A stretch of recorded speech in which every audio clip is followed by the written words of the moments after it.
s'imposer jusqu'à ce niveau, ça veut dire que vous êtes performant.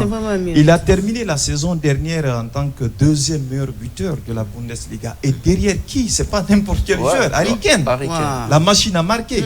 Bien évidemment, et qui a toute une organisation autour de lui qui le permet devant d'être les Mbappé, devant les Mbappé, tout. Donc, voilà. Donc, et vous parliez tout à l'heure du record de meilleur buteur du club sur une saison.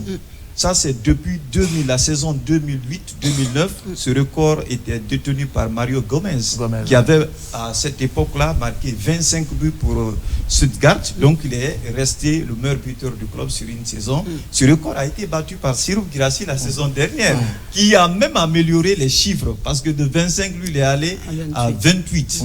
Donc, sur une saison. Vous comprenez? Bon, maintenant... de là, cette performance-là ne pouvait pas rester comme ça sans qu'il ne fasse l'objet quand même de convoitise dans les grands clubs. C'est ce qui a fait que la direction de Stuttgart, disons, de Borussia Dortmund est partie le chercher. Borussia, c'est le vice-champion européen en titre, parce qu'ils ont perdu la finale de la Ligue des Champions face au Real Madrid. Donc ce n'est pas n'importe quel club qui est parti vers Serhou Guirassy pour le recruter. Et on l'a vu cette saison, il a démarré avec des bobos, il était diminué parce qu'il est venu blessé.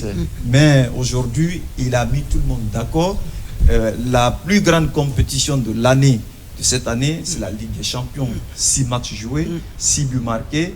Sur, on sait combien de fois on a eu du mal à démarrer notre campagne éliminatoire pour la Coupe d'Afrique des Nations, même si nous connaissons le résultat aujourd'hui. Mais quand il est revenu, il a montré à tout le monde qu'il avait sa place, que ceux qui l'ont réclamé, parce qu'il n'était pas là pour les 2 premiers matchs, que ceux qui l'ont réclamé avaient raison de le réclamer. En 2 matchs, il a planté lui seul 5 buts. 5 buts. Donc, 5 buts et marque un 6e but contre la RDC, même si après on a perdu. Mais lui, il a montré de quoi il est capable. Donc, en club, pour moi, Serhou fait un mélange de régularité et d'efficacité. Non seulement en club, mais également en équipe nationale. Peut-être que je ne sais pas si la question va venir après. Qu'est-ce qui peut peut-être l'handicaper par rapport à ce titre-là? Mais on vient sur les autres. Achraf Hakimi, qui pourrait être une surprise ce soir, parce qu'il y a beaucoup de médias qui pensent qu'il peut être une surprise lors de cette cérémonie ce soir. Lui également avec le Paris Saint-Germain. Il est champion de France. Bien qu'il soit défenseur, mais il enchaîne des performances. Effectivement, c'est l'un des meilleurs, on va dire, arrière-droit, il faut le dire. Le champion de France avec le PSG, il a gagné la Coupe de France avec le PSG, il a permis à son équipe nationale, le Maroc, l'équipe Espoir, parce qu'il était avec les Espoirs au tournoi des Jeux Olympiques, de décrocher la médaille de bronze. Donc il a la médaille de bronze. Et sur l'année 2024, il a 14 matchs internationaux, dont un but. Ce but, peut-être certainement vous vous souvenez de ça, contre la RDC, lors de la Coupe d'Afrique des Nations. Le Maroc était parti avec le statut de favori parce qu'il sortait d'une Coupe du Monde réussie, aboutie pour une première fois que vous avez une nation africaine qui va jusqu'en demi-finale de la Coupe du Monde.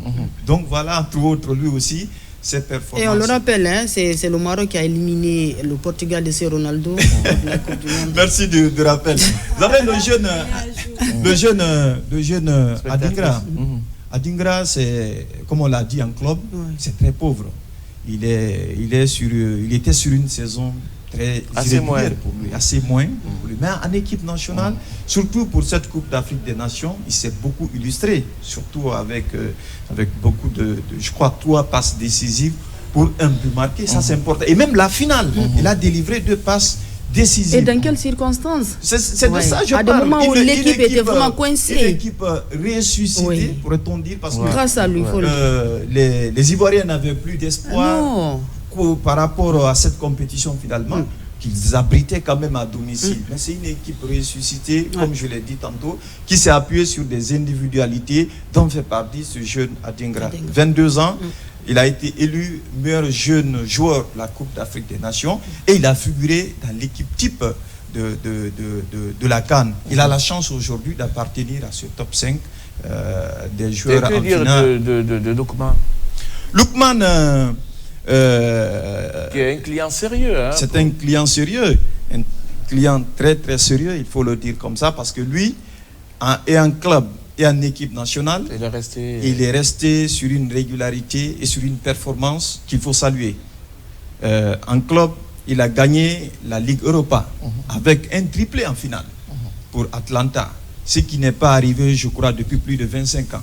Un joueur n'est pas parvenu à marquer un triplé à une finale de Ligue Europa. Lui, il a permis donc à son club de décrocher ce trophée important. Et sur le continent, c'est la Coupe d'Afrique des Nations. Comme on l'a dit, c'est l'événement majeur en termes de sport. Il est parvenu à hisser cette équipe en finale de cette Coupe d'Afrique des Nations. Et puis voilà, avec pour moi une prestation qui reste à saluer. Ce n'est pas parce qu'on veut dire que il part largement favori, parce que c'est l'année de Cannes, bien évidemment, mais il y a des passés qui nous rappellent aussi que pas parce que vous avez gagné la Cannes ou bien vous avez été finaliste que vous pouvez être sacré meilleur joueur de... On se souvient en 2015, Yaya Touré qui avait remporté la CAN, je crois, avec la Côte d'Ivoire. Mais le gagnant du Ballon d'Or, c'était le Gabonais, Pierre-Emerick Aubameyang. Donc, ça ne veut pas forcément dire que vous avez été performant, vous avez amené votre équipe en finale de la Coupe d'Afrique des Nations, que vous pouvez être sacré. Ce sont des statistiques. Tout va se décider. Tout va se décider. Le dernier joueur, c'est le gardien. Oui, le magicien. Le gardien sud-africain dont les prestations restent encore ancrées dans les mémoires. Qui a gardé sa case non violée pendant 4 matchs, au moins. Effectivement. Et oui, 4 clean sheets, 4 matchs sans encaisser le moindre but.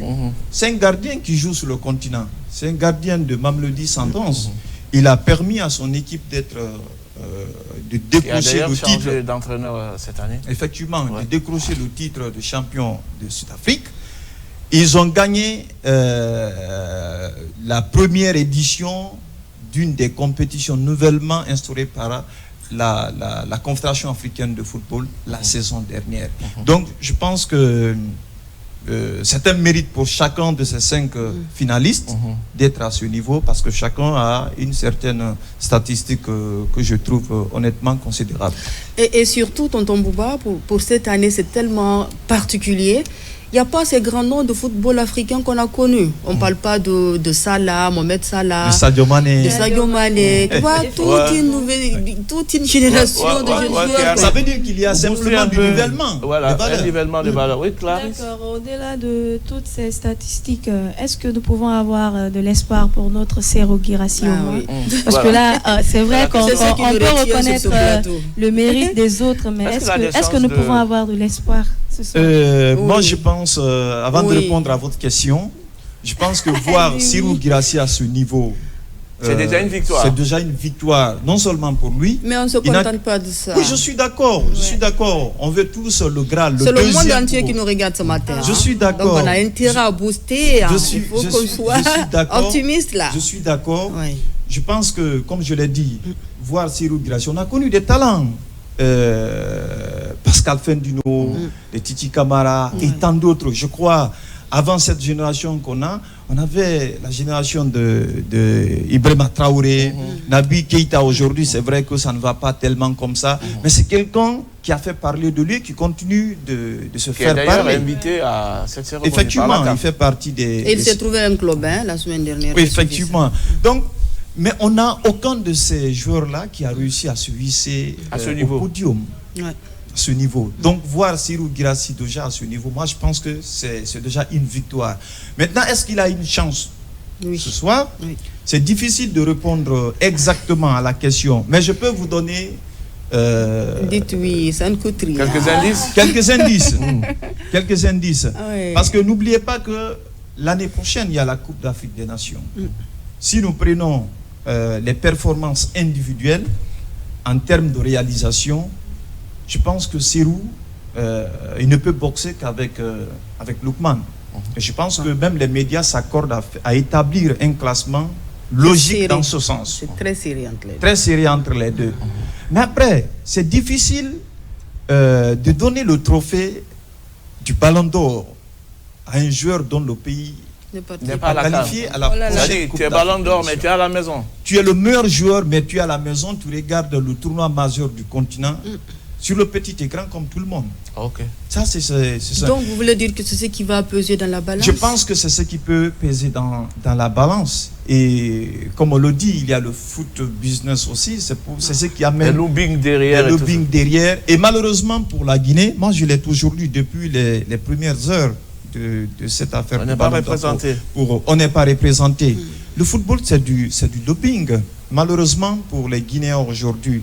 Je crois que s'il y a un Guinéen à la Confédération africaine de football, c'est un officier média, CAF. Donc, il n'est pas tellement imprégné, inclus dans les secrets très profonds. Votes, hein, justement. Donc, ça se passe aussi, il faut le dire, le choix, on va dire, ce n'est pas tout le monde qui vote. En matière de football, les choses sont réglementées. Vous avez des journalistes qui votent, vous avez les capitaines des équipes nationales qui votent, les 54 pays qui font partie de la Confédération africaine de football. Et la CAF aussi a une commission technique qui vote également. Donc voilà, la décision au jury. Je pense que la RTZ est représentée dans la commission du jury à travers notre sœur Kadia Traoré qui fait partie des membres du jury pour ce trophée de Ballon d'Or. Kibola, il me reste plus qu'à te dire merci. Merci et nous souhaitons tous bonne chance à Sirou Guirassy. Mais comme je l'ai dit, depuis 52 ans, les Guinéens rêvent de célébrer un deuxième Ballon d'Or. Le seul qu'on a, c'est Chérif Souleymane. Il a même quitté Conakry ce matin pour aller apporter son soutien à Sirou Guirassy lors de cette cérémonie. Depuis 1972, nous courons derrière notre deuxième Ballon d'Or. On va le faire cette fois. À tous nos frères garanqués de continuer à égayer les champions. On va le faire. Voilà. Jusqu'au dernier moment, il faut espérer pour Sirou Guirassy. C'est possible. On a vu le trophée de Ballon d'Or France Football ce qui s'est passé. Je pense qu'il peut y avoir des surprises. Je pense qu'on peut espérer. Il a fait des merveilles. Il a fait des merveilles. Il peut être récompensé. Tout reste possible. Donc, la décision finale revient à la Confédération africaine de football. Amidou Kibola Bangora, merci à toi. Merci Bouba. Merci vraiment. À présent, nous allons parler de nos mines dans cette émission avec Fasciné Conté dans cette émission Colo Matin. Le temps de ce clip, après on revient.